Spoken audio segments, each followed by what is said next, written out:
Okay, so next van build video.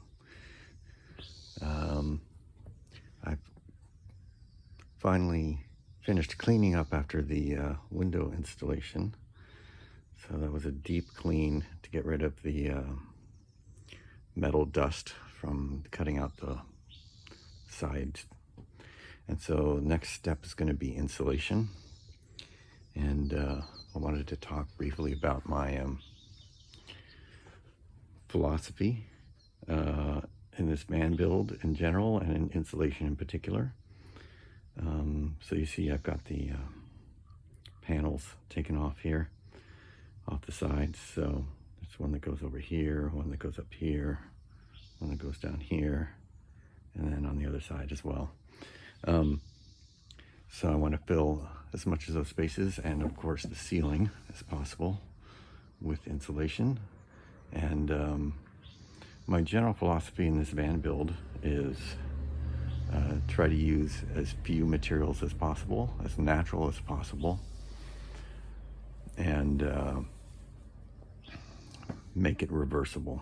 So meaning that if I decide to sell the van later, I can pull everything out easily if I want to, or if the buyer so desires. So with all of that in mind, I've decided to do the following things. So first of all, ceiling is probably the most important part of the van to insulate.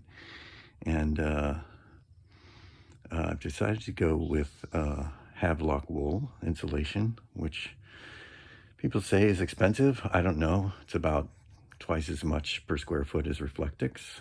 So that doesn't seem that expensive to me. But here are the things about Havelock. So insulating a van is obviously slightly different than insulating a house. The primary reason being that you've got a metal shell here, which doesn't breathe, meaning it doesn't let humidity go in or out. And so the problem with that is that in a small space like this, especially when you have a person sleeping in it overnight, there's a lot of moisture that can build up.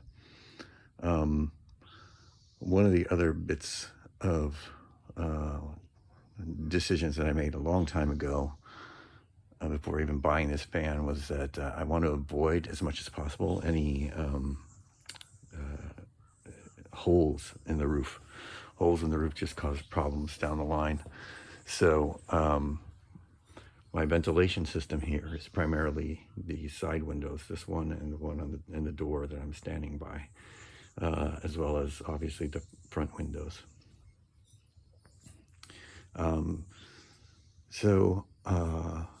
The basic idea here is to use Havelock wool in the roof for sure, and then to put up the wool rug that I had up there earlier. Went through a lot of thinking about how to attach the rug, and in the end what I've decided to do is actually just sew it. So I will just use these holes and some strong nylon thread and just literally sew the rug on. So I'm going to start at this end. I'm going to attach the rug using these bolts, and then put a bad of wool, sew the rug here, put a bad of wool, sew the rug here, etc. One thing I've gone back and forth on, and I still haven't 100% decided, is whether or not to actually use Reflectix in addition to the wool. So the trick with Reflectix is technically you need an air gap, and there's really not going to be a lot of space here. These ribs are about 2 inches thick. So putting Reflectix in there's not going to be any way to get an air gap. That said, Reflectix itself has a little bit of an air gap due to the bubble.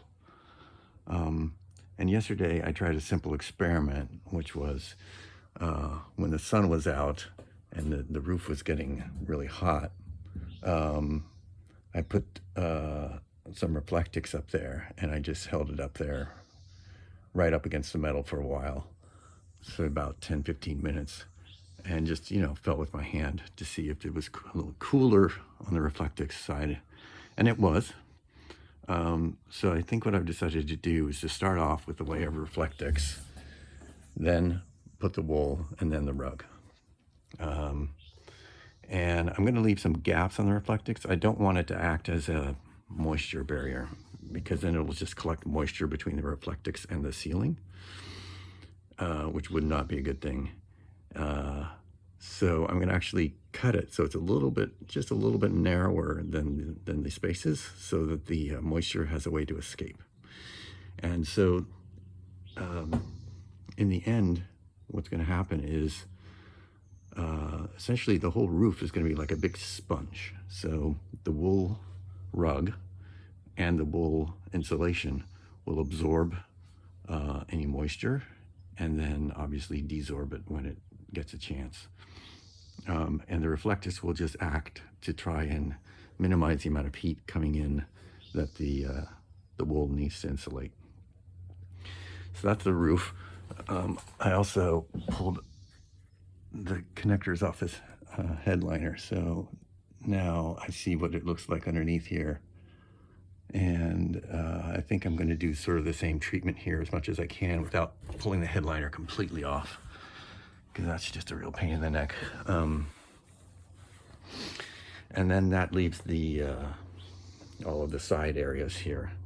And the trick with those is on the lower part down here, they're like 3.5 to 4 inches thick. So if I go with just wool, that ends up, and this hole, by the way, which is only about 1.5 feet, is a little deceptive, because down underneath there's another fairly large space, and then actually this space in here between the window and the top of this hole is another about 8 inches. So that all of that needs to be filled in with insulation. And if it's 4 inches thick, that starts getting to be a lot of insulation. What I'm considering doing is putting some strips of wood, say vertical strips of wood, right up against the metal there, attaching the Reflectix to that, and then putting the wool on this side of the Reflectix.